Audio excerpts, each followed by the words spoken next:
замин ҳамеша меларзад.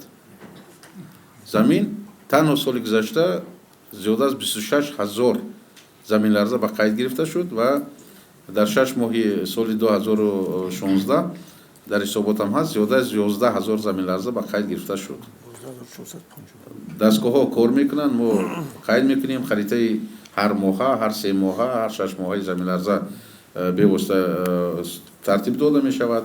ва ман аллакай гуфтам заминларзае ки моҳи октябр 26 октябри соли 2015 заминларзае дар марказ зиёда аз 7.5 балла рух дод, дар шаҳри Душанбе 6.5 балл буд, ҳама дар ёд доранд.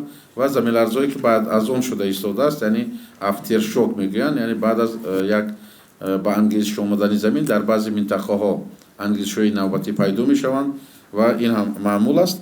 дар умум замин ҳамеша меларзад, яъне пешгӯӣ кардан ки солҳои минбаъда баъзи заминларза зиёдтар аст ё камтар аст. албатта якумаш ки ин агар метавонист ки пешгӯӣ кунад, мо қурбонӣ шудани миллионҳо нафарро пешгирӣ мекардем.